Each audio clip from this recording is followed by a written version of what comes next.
Hello बच्चों, welcome back. Today we will discuss exercise 8.1 relate to introduction of trigonometry. Let's see question number 1। In triangle ABC, right angle at B, AB equal 24 centimeter, BC equal 7 centimeter. So you have to determine sin A, cos A, sin C, cos C.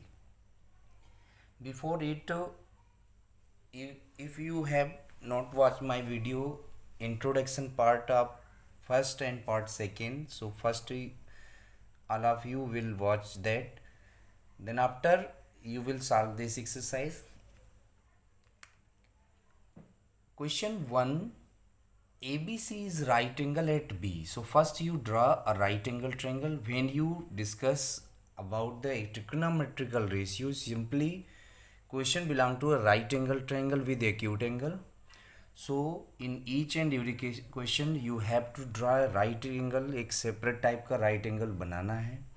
In right angle it is right angle at B, so it is B, and other two will A and C, and these two acute angles A and C, in which AB equal 24, BC equals 7. This is the first type question in which you have given two sides of a right angle triangle. Firstly you have to find the third one, means third side आपकी यहाँ पर देख सकते हो right angle की opposite, यानी hypotenuse नहीं given है. तो by using Pythagoras theorem, when you find AC, you can directly write AC equal under root base square plus altitude square, because you know hypotenuse square equal base square plus altitude square. So you can replace the value of base and altitude, and it will be 576 plus say 49, that will be 625, and 625 will be 25. So इसका answer हो गया 25. That means hypotenuse of the triangle will 25 centimeter. Now you have to find sin A, cos A, sin C, cos C. बच्चों बहुत अच्छे से ध्यान देना, acute angle किसी भी राइट एंगल में दो हैं. जिस एक्यूट एंगल के लिए कहता है पर्टिकुलर रेशियो हम उसी एंगल से देखते हैं. Most important thing that angle, जैसे ए की बात करेगा तो बेस ए जिस लाइन पर बन रहा होगा वो बेस कहलाएगी. हाइपोटेनस एक होगी, हमेशा एक्यूट एंगल के साथ हाइपोटेनस लाइन जरूर आएगी. तो आप देखिए हाइपोटेनस तो सबसे लार्जेस्ट साइड है और इन फ्रंट ऑफ 90 एंगल आती है, तो आप इससे पहचान जाएंगे कि हाइपोटेनस है. तो अदर जो साइड बची वो बेस हो जाएगी. क्यों बेस हो जाएगी? क्योंकि आप उस पर्टिकुलर एंगल की बात कर रहे हैं. अब जैसे सी एंगल की बात करें तो बेस हमारा BC हो जाएगा और एल्टीट्यूड AB हो जाएगा, राइट. तो अब देखिए इनके ट्रिग्नोमेट्रिकल रेशियो बताने हैं आपको. हमने कहा था कि जब ट्रिग्नोमेट्रिकल रेशियो की बात आए तो आपको ये लर्न करना है PBP बाई HHB, ठीक है. इससे सारे हमारा इंट्रोडक्शन पार्ट में ये पढ़ा हुआ है, आप देख सकते हो. तो ये PBP बाई HHB, यानी P means perpendicular, H means hypotenuse और B मीन्स बेस. तो ये पहला जो फार्मूला होता है वो साइन का, फिर कास का, फिर टेन का. इसी तरह से डिनोमिनेटर से आप ऊपर की तरफ देखोगे, यानी इसको रेसिप्रोक करके आप देखोगे तो आपका कॉसेक, सेक और कॉट, इस तरह के 6 ट्रिग्नोमेट्रिकल रेशियो ऑलरेडी आपके आ जाएंगे. तो हमें निकालना है जैसे साइन C, तो साइन का फार्मूला P बाई H. अब आपको फिगर में से ए एंगल के लिए परपेंडिकुलर देखना है, तो ए एंगल का perpendicular will always the front side of acute angle. तो ये एक्यूट एंगल ए की बात कर रहा है तो इसकी फ्रंट साइड 7 है और यही हमारा परपेंडिकुलर है. So it will be 7 by hypotenuse 25. Again cos is base by hypotenuse, so cos A for a base is 24, hypotenuse is 25, so answer is 25 by 4, 24 by 25. Sin C, for sin C again the formula will same, perpendicular upon hypotenuse, and C perpendicular is 24 and hypotenuse is 25. And similarly cos C 24 by 25, okay, no 27 by 25. क्यों? सी cos के लिए base होता है पहले, तो base आपका इसमें C angle के लिए बेस 7 है और हाइपोटेनस हमेशा कभी चेंज नहीं होती, in front of right angle ही रहती है. तो इस तरह से कोई भी राइट एंगल ट्रायंगल से रिलेटेड क्वेश्चन आता है, दो साइड गिवन हो या कोई रिलेशन गिवन हो साइड का, तो सिंपली हमारा प्रोसीजर यही है। अगर आपको डायरेक्टली क्वेश्चंस में आ गया साइन कॉस कोसेक किसी भी ट्रिग्नोमेट्रिकल रेशियो की वैल्यू, तो आप ज़रूर लगा लेंगे। बट इसमें कुछ क्वेश्चंस होते हैं जो आपको वैल्यू निकाल करके उनमें रिप्लेस करके सॉल्व करने होते हैं। अभी क्वेश्चन आपको एक्सरसाइज में मिलेंगे, देखेंगे। नाउ क्वेश्चन नंबर 2, साइड में ट्रायंगल बना हुआ है। इन फिगर कह रहा है कि इन फिगर फाइंड, आपको फाइंड क्या करना है फिगर में से 10p माइनस कॉट आर की वैल्यू। तो फिगर आपने देख लिया, फिगर से आपको ये फाइंड करने हैं 10p माइनस कॉट आर। अब आप केवल वही आप base perpendicular P B P अपान एच एच बी याद रखिए और इसी से फार्मूला बनाना सीखिए। जैसे 10 कह रहा है तो 10 का फार्मूला होता है ये लास्ट वाला p by B perpendicular by base minus cot का फार्मूला इसी का उल्टा यानी बेस बाई परपेंडिकुलर। लेकिन ये बेस और परपेंडिकुलर डिपेंड करेंगे इस एक्यूट एंगल को। तो आप देखिए पी एंगल के लिए हमें चाहिए परपेंडिकुलर, तो इसका परपेंडिकुलर क्यू आर है। अब देखिए इसमें दो साइड इस राइट एंगल ट्रायंगल की गिवन है, थर्ड हमारी बेस नहीं गिवन है आर के अकॉर्डिंग, तो हम पहले क्यू आर निकालेंगे। और जब कभी बेस निकालना है तो बाई पाइथागोरस हाइपोटेनस स्क्वायर में से ये परपेंडिकुलर स्क्वायर को माइनस करोगे और फिर रूट कर दोगे। तो 13 स्क्वायर 169, 12 स्क्वायर 144, लेस किया हमने, यहाँ से 5 बचे, यहाँ से 225 का रूट 5 आ गया, ये साइड 5 हो गई। अब देखिए p किसके लिए, p के लिए, तो p के लिए p की वैल्यू 5 है, b की वैल्यू इसके लिए 12 है। इसी तरह से minus b by P, b किसके लिए, r के लिए, तो r का जो b है ये यही साइड है, फिर से 5 बाई एंड अगेन परपेंडिकुलर इसका वही 12 है। तो इस तरह से ये कैंसिल होकर के 0 हो जाएगा और आपका रिजल्ट हो गया इसका 0। Let's see question number 3 type 2। In question you have given a trigonometrical ratio that is 3/4 and you have to find other trigonometrical ratio. Simply when you have given any kinds of trigonometrical ratio, firstly you draw a right angle triangle name according to that a right angle, एक acute angle है तो आप a को acute ही बना के चलेंगे। कोई भी ट्रायंगल आप इस तरह से बना सकते हैं, या नहीं आप नेम देना चाहें तो एंगल का नेम जरूर दे दें कि ये एंगल हमारा a है, इस तरह से भी काम चल जाएगा। तो देखिए इस राइट एंगल ट्रायंगल में ये है साइन ए की वैल्यू, तो साइन का फार्मूला होता है परपेंडिकुलर अपान हाइपोटेनस। तो इसका मतलब इस ए एंगल के लिए ये 3 परपेंडिकुलर है और ये 4 हाइपोटेनस है। तो इसका मतलब बेस फिर से नहीं गिवन है, तो बेस निकालने के लिए हाइपोटेनस के स्क्वायर से यानी 4 स्क्वायर 16 में से 3 स्क्वायर 9 लेस कर देंगे, तो ये रूट के 7 बन जाएंगे। अब आपको वैल्यू निकालनी है कॉस से, तो देखिए ए के लिए बेस अपान ये रूट 7 हो गई है, तो बेस हो गया रूट 7 और अपान हाइपोटेनस वही 4। इसी तरह से 10 परपेंडिकुलर अपान बेस तो 3 बाई रूट 7। ये हमारे आंसर हो गए। Let's see question number 4 that is similar to question number 3 but something is differ. So let's see 4 given है 15 कॉट ए इक्वल 8। जब कभी ये सेकेंड टाइप है कॉट ए से निकाल सकते हो आप 8/15 यानी नंबर को एक साइड कर लोगे। अब फिर वही फार्मूला पी बी पी अपान एच एच बी। तो इसमें से हमारा ये जो है कॉट नीचे से पढ़ा जाता है कॉसेक से कॉट, तो ये b बाई पी की वैल्यू है, ये b है और ये p है। तो b क्या है, a के लिए बेस 8 है और p का मतलब परपेंडिकुलर 15 है। तो इसमें देखिए हाइपोटेनस नहीं गिवन, तो हाइपोटेनस की वैल्यू पहले पाइथागोरस से निकालेंगे 8 स्क्वायर प्लस 15 स्क्वायर, 8 8 जा 64, 15 स्क्वायर 225, इसको ऐड कर दीजिए तो 4 9 8 2 289 होता है 17 का स्क्वायर। तो इसकी वैल्यू आ गई 17 यानी हाइपोटेनस हो गया 17। अब आपसे साइन ए पूछ रहा है, तो देखिए sine A P by H, P क्या है ए के लिए, पी मानी 15, एच मीन 17 हो गया आंसर। सेक उल्टा होता है कॉस का, तो कॉस ऊपर से पढ़ते हो यहाँ से बीच वाला और नीचे से पढ़ोगे तो एच बाई बी आ गया। एच आपका देखिए 17 है और बी आपका बेस 8 है, किसके लिए, ए के लिए, ए एंगल है। तो ऐसे आप सिंपली कोई भी क्वेश्चन को सॉल्व कर सकते हो। सिमिलरली क्वेश्चन नंबर 5 भी है तो आप उसके भी क्वेश्चन सॉल्व कर लोगे। देख सकते हो 5 में कह रहा है कि सेक थीटा इक्वल 13/12। तो सिंपली आप क्या करोगे, एक राइट एंगल ट्रायंगल बनाओगे, इस एंगल को थीटा लेट कर लेना। अब सेक का फार्मूला नीचे से एच बाई बी होता है, तो ये एच है ये बी है, एच की जगह 13 लिख देना, बी की जगह 12 लिख देना, तो ये आप निकाल लोगे। 13 स्क्वायर 169 में से 12 स्क्वायर 144 लेस करके 25 आएगा, उसका रूट 5 हो जाएगा। तो ये आपका 5 हो गया। अब बाकी के ट्रिग्नोमेट्रिकल रेशियो थीटा के लिए, यानी साइन थीटा बताना तो 5/13, कॉस थीटा तो 12/13, कॉसेक थीटा तो 13/5, सेक थीटा तो 13/12, कॉट थीटा तो 12/5। इस तरह से आपके सारे क्वेश्चंस इसमें से निकल आएंगे। Next question number 6, that is the important question. 6 में कह रहा है angle A and B are acute angle and cos A equal cos B, then you have to show angle A equal angle B. ये आपको prove करके लाना है, और ये गिवन है और ये गिवन है कि ये एक्यूट एंगल है। जब कभी ट्रिग्नोमेट्रिकल रेशियो आएगा राइट एंगल ट्रायंगल बनेगा, और उसमें जो एक्यूट होंगे वो एक्यूट की जगह लिखे जाएंगे। तो ए और बी कह रहा है एक्यूट है, तो एक एंगल ए हो गया, एक बी हो गया, तो ये अपने आप दूसरा तीसरा थर्ड एंगल सी हो जाएगा।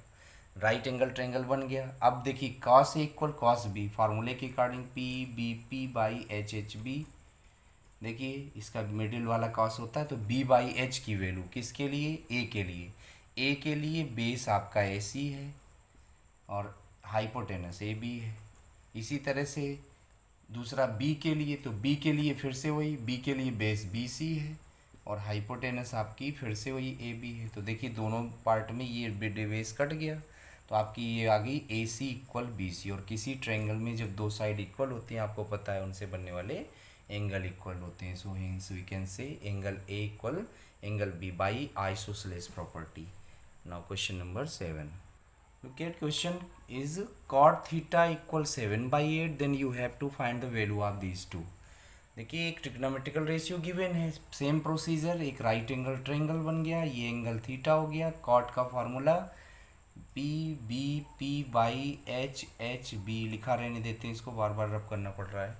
कॉट के लिए बेस बाई हाइपोटेनस, तो ये देखिए बेस थीटा के लिए यही है, बेस बाई परपेंडिकुलर, ये वाला फार्मूला बनेगा ना, तो बेस परपेंडिकुलर 8 हो गया। तो इससे हाइपोटेनस नहीं गिवन, तो हाइपोटेनस की value √7 square plus 8 square. Solve करेंगे तो 7 का स्क्वायर 49, 8 का स्क्वायर 64, ऐड कर दीजिए, 9 4 13 और 6 4 10 1 11, तो 113 रूट का आ गया। ये हो गया हाइपोटेनस। आप हाइपोटेनस की जगह इसको लिख सकते हैं। अब देखिए जो प्रूविंग लानी है ये है और ये है, इसकी वैल्यू लानी है। तो जैसे सेकेंड पार्ट में कॉट पूछ रहा है, तो कॉट होता है बेस बाई हाइपोटेनस, ये ऑलरेडी दिया है, तो केवल इसी का स्क्वायर कर देना है। तो स्क्वायर जब इसकी वैल्यू इसमें रखेंगे 7/8 स्क्वायर करेंगे, तो ये हमारा पहला रिजल्ट तो यहाँ से सेकेंड वाला आ जाएगा। लेकिन फर्स्ट रिजल्ट में आप देखिए साइन है और कॉस है, तो साइन की वैल्यू हमें चाहिए तो साइन थीटा निकाल लीजिए, कॉस की चाहिए तो कॉस थीटा निकाल लीजिए। अब देखिए साइन थीटा यानी होता है परपेंडिकुलर अपन हाइपोटेनस, यानी 8/√13 100, और इसी तरह से कॉस होता है बेस बाई हाइपोटेनस, तो 7/√113। ये दोनों ही वैल्यू यहाँ रिप्लेस की जा सकती हैं, लेकिन उसके पहले भी क्वेश्चन में आप आइडेंटिटी देख रहे हो प्लस बी माइनस बी की, तो इसको हम कह सकते हैं ए माइनस बी स्क्वायर, यानी 1 माइनस साइन स्क्वायर थीटा। इसी तरह से नीचे 1 माइनस कॉस स्क्वायर थीटा। अब आप इनकी वैल्यू रिप्लेस कर दीजिए। वैसे फार्मूला होता है, आइडेंटिटी होती हैं, बट आप फार्मूले से करिए, वैल्यू रख करके करिए। तो साइन थीटा था 8/√2 113, यहाँ लगा स्क्वायर, तो 8 का स्क्वायर हो गया 64, रूट में रूट हट जाएगा। इसी तरह से डिनोमिनेटर में भी ये आ गया 7/113, तो 113 बन जाए, 113 में से 64 चले गए। ठीक है, कॉस स्क्वायर है 7 7 जा 49, स्क्वायर भी तो करना है, तो ये 49। तो अब देखिए इसमें से 113 में से 64, 113 64 लेस होगा, और दूसरा एक 113 में से ये 49 लेस होगा, तो कितने बचेंगे देख लेते हैं। ये बन गए 53 में से 4 गए, 49 बच गए, और यहाँ पर ये कितने बच गए 63 में से 1 गया, 63 में से बल्कि कितना 64 हो जाएगा, 1 एक्स्ट्रा हो जाएगा। इसी तरह से ये सही है, तो ये दोनों हमारे 49 और 64 आ गए। तो देखिए 49/60 113, और इसी तरह से इसमें 64/113, तो ये 113 से 113 कट जाएगा, और दोनों वैल्यू 49/64 आ जाएंगी। सेकेंड का आंसर भी वही, फर्स्ट का आंसर भी वही। तो अगर ये इक्वल इसके कहता तो भी कह सकते थे हाँ ये इसके इक्वल है। Question number next, question number 8। Question है 3 if 3 cot theta equal 4 then you have to justify that it is equal or not। तो पहले तो हम ये अगर गिवन है तो आप जैसे क्वेश्चन 2 में आपने किया था, सिमिलरली 3 में किया था, 3 4 किस में आया था, 4 में, तो इसी तरह से इससे कॉट थीटा की वैल्यू निकालेंगे तो ये कांस्टेंट उधर जाएगा, 4/3 बन जाएगा। तुरंत राइट एंगल ट्रेंगल, एंगल जो है वो थीटा, बेस अपान परपेंडिकुलर यानी 4, ये 3 बाई पाइथागोरस ये 5 आ जाएगा, क्योंकि ये ट्रिपलेट होती है, आप कर सकते हैं। अब देखिए इनकी वैल्यू के लिए यहाँ टेन चाहिए, यहाँ कॉस और साइन, तो इन तीनों की वैल्यू निकाल लेते हैं। साइन की वैल्यू हो गई परपेंडिकुलर अपान हाइपोटेनस यानी 3/5, कॉस की वैल्यू हो गई बेस अपान हाइपोटेनस यानी 4/5, और कॉट की हो गई, टेन की हो गई, सॉरी टेन हो गया हमारा, टेन परपेंडिकुलर अपॉन बेस यानी 3/4, या कह सकते हो इसका रेसिप्रोकल 4/3 है तो इसी का तो रेसिप्रोकल 10 होता है।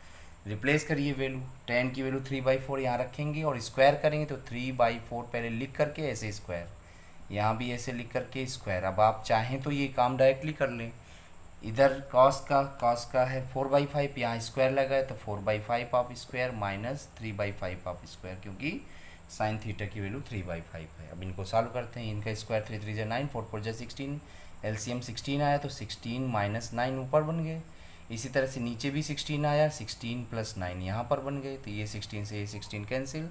इधर आ जाइए, इधर ये 4 4 जा 16/25 माइनस 3 3 जा 9/25, लेस करिए, देखिए 16 में से 9 गए 7/25 इनका ऐड करने पर, और इधर से ये 7 यहाँ पर लेस करने पर 25, तो ये लेफ्ट इक्वल राइट आ गया, यानी ये बिल्कुल करेक्ट है जो आपको क्वेश्चन में दिया गया है। Now see question number 9। You have given a right angle triangle ABC, right angle at B in which tan A equal 1/√3। जैसे ही ट्रिग्नोमेट्रिकल रेशियो मिला, ये एंगल A है, इसके लिए ये होता है परपेंडिकुलर अपान बेस यानी 1/√3, तो हाइपोटेनस इसकी निकलेगी। हाइपोटेनस का मतलब 1 स्क्वायर प्लस √3 स्क्वायर और उसका भी रूट, तो 1 स्क्वायर आपका हो गया 1, 3 का √3 का 3, तो 3 + 1 4, 4 का रूट करेंगे तो 2 हाइपोटेनस हो गई। अब देखिए हमें ये निकालनी साइन ए कॉस सी, ए के लिए साइन का फार्मूला है 1/2 यानी परपेंडिकुलर अपान हाइपोटेनस, कॉस सी, सी होता है बेस बाई, तो सी कौन सा बना, ए बी सी अगर ट्रायंगल ये हो गया, यहाँ बी हो जाएगा, ये सी हो जाएगा, ठीक है। तो सी के लिए, सी भी एक्यूट है क्योंकि इसमें ट्रिग्नोमेट्री में लगा हुआ है, तो सी के लिए कॉस की वैल्यू थी, ये होती base by hypotenuse, again 1/2। Cos A के लिए कॉस हो गया √3/2। इसी तरह से सी साइन के लिए ये भी हो गया √3/2, क्योंकि ये होता है परपेंडिकुलर अपॉन हाइपोटेनस। मल्टीप्लाई करेंगे तो 1/4, इसका करेंगे तो 3/4, और ऐड करेंगे तो 4/4, और इसको डिवाइड करेंगे 1, that is the answer. Similarly आप सेकेंड पार्ट अगर चाहें तो कर सकते हैं। सेकेंड पार्ट में क्या है, यहाँ पर ये है कॉस ए कॉस सी साइन ए साइन सी और बीच में माइनस, इसकी वैल्यू हमें इसमें सॉल्व करके लानी है। तो सिंपली आप ट्रायंगल को देखते जाइए, वैल्यू रिप्लेस करते जाइए। जैसे ए के लिए कॉस यानी √3/2, देखो बेस बाई हाइपोटेनस। इसी तरह से सी बेस बाई हाइपोटेनस 1/2, साइन ए के लिए 1/2, और साइन सी के लिए √3/2। आप चेक कर लीजिए लेफ्ट और राइट दोनों एक ही चीज़ लिखी हुई है, तो ये कट गया, ये इक्वल 0 हो गया। इस तरह से क्वेश्चन नंबर 9 10 काफ़ी अच्छा क्वेश्चन है। इस तरह के क्वेश्चन अक्सर मल्टीपल में भी बन सकते हैं, तो इसको अच्छे से सीख लीजिए। Question number 10, in right angle triangle P R plus Q R is given equal to 25 and P Q is 5। तो देखिए पी क्यू की तो एग्जैक्ट वैल्यू 5 दे दी, इन बाकी की दो साइड में इनका सम गिवन है 25। अगर हम ये लेट कर लें कि क्यू आर है एक्स, तो यहाँ एक्स रखेंगे, एक्स उधर ट्रांसफ़र करेंगे तो पी आर की वैल्यू हो जाएगी 25 माइनस एक्स, यानी ये हो गई 25 माइनस एक्स। अब क्योंकि बिना एग्जैक्ट वैल्यू पता किए हम इनकी वैल्यू नहीं बता सकते, तो आप चाहें तो एग्जैक्ट वैल्यू पता करें, कैसे, पाइथागोरस थ्योरम से। तो देखिए पाइथागोरस थ्योरम में ये 25 माइनस एक्स हाइपोटेनस है, तो hypotenuse square equal base square plus perpendicular square, तो परपेंडिकुलर हमारा 5 है और बेस एक्स है एक्यूट एंगल आर के लिए। तो इसको सॉल्व करेंगे, 25 का 625 plus x square minus 50x, और इधर से ये 25 प्लस एक्स स्क्वायर। देखिए जिधर एक्स स्क्वायर छोटा है उधर ही ले जाना है, जैसे इसमें दोनों साइड में इक्वल है, कट गया। अब ये 50 उधर गया तो 50 पॉजिटिव हो गया, ये 25 इधर आया तो निगेटिव हो गया, 600 बने, तो एक्स की वैल्यू इसमें डिवाइड करेंगे तो 50 बन जा 50, बच्चे 10, 50 2 100, यानी एक्स की वैल्यू 12 आ गई। अब यहाँ 12 रखोगे तो ये 13 हो जाएगा। देखिए 12 रख करके 25 माइनस 12। अब बाकी का सिंपल है, साइन पी, पी के लिए साइन का मतलब परपेंडिकुलर अपन हाइपोटेनस यानी 12/13। फिर पूछ रहा है cos P, cos P, P के लिए बेस है 5 और हाइपोटेनस 13। आप वही ध्यान रखिए, पी बी पी अपान एच एच बी बार बार, ठीक है। ये बेस ये हो गया कॉस, दूसरा पहला हो गया साइन, तीसरा हो गया टेन, नीचे से देखो तो ये हो गया कॉसेक, फिर सेक, फिर कॉट। ये सिस्टम होता है, इसी सिस्टम के थ्रू हम वैल्यू रखते जाते हैं। टेन पी, टेन तीसरा है यानी पी बाई बी, तो पी, पी के लिए पी क्या है 12 है और बी क्या है बेस 5 है, तो ये आंसर हो गए सारे। Now the last one, question number 11। In question number 11, state whether the following are true or false. These are some statement you have to justify your answer also. So true false पहले बताना है, फिर justification बाद में रहा। देखिए कह रहा है value of 10a is always less than 1। 1090 की वैल्यू बच्चों इनफाइनाइट होती है और ये कह रहा है लेस देन 1 ही हमेशा होती है, तो इसका मतलब ये फॉल्स कह रहा है। तो आप ये एक आंसर दे सकते हो कि 1090 इज इनफाइनाइट। आप कह सकते हो 1060 इज √3 दैट इज़ 1.732, तो इसका 1.732 भी 1 से ज़्यादा होता है, तो ये कह रहा है लेस देन 1 यानी ये गलत कह रहा है, तो ये फॉल्स हो गई। इसके बाद ये फॉल्स है तो एफ लिख दीजिए या फॉल्स बता दीजिए। कह रहा है से के अगर ये हो for some where angle A, तो ऐसा क्या पॉसिबल है, देखते हैं। इसके लिए राइट एंगल ट्रायंगल बना के, ये ए है तो सेक होता है बेस बाई हाइपोटेन परपेंडिकुलर, तो ये 12 और 5 बिल्कुल पॉसिबल है भाई। इससे पाइथागोरस लगा कि आप ये निकाल सकते हो 13, ठीक है, तो ये पॉसिबल है यानी ये ट्रू है। इसके बाद कह रहा है cos A is abbreviation use for the cosecant of angle A. No, cosecant, cosecant होता है कॉस के लिए, ठीक है। कॉस, कॉस एब्रीवेशन कैसे लिखा जाता है, एक होता है टेंजेंट, एक होता है कॉस साइन SINE और एक होता है कोसाइन। तो कॉस जो होता है उसको कोसाइन बोलते हैं, ठीक है। तो इस वजह से इसका एब्रीवेशन ये गलत है यानी ये फॉल्स हो गया। थर्ड वाला भी हो गया फॉल्स। इसी तरह से फोर्थ में देखिए कह रहा है cot A is product of cot into and A. Cot and A both having product, ऐसा कह रहा है, तो ये बिल्कुल भी नहीं हो सकता क्योंकि आपको हमने बताया था कि कॉट सेपरेटली कुछ भी नहीं है, ये कोई भी कुछ चीज़ नहीं है। लेकिन जब तक इसके साथ एक्यूट एंगल नहीं आएगा तब तक ये ट्रिग्नोमेट्रिकल रेशियो नहीं होता है। So we can say it is false again. Sine theta ये है फॉर सम एंगल थीटा, तो बना के देखेंगे फिर से। थीटा ये है, इसमें ही कह रहा है ये परपेंडिकुलर और ये हाइपोटेनस, देख सकते हो ये 4 ये 3। हाइपोटेनस कब से परपेंडिकुलर या बेस से छोटी होने लगी, इसमें ये छोटी है, तो इसका मतलब ये गलत कह रहा है यानी ये फॉल्स, ये कभी हो ही नहीं सकता। ये 3 होता, ये 4 होता तो एक बार चल जाता, ठीक है। तो ये थी हमारी exercise 8.1। Further we will discuss exercise 8.2। So thanks for watching.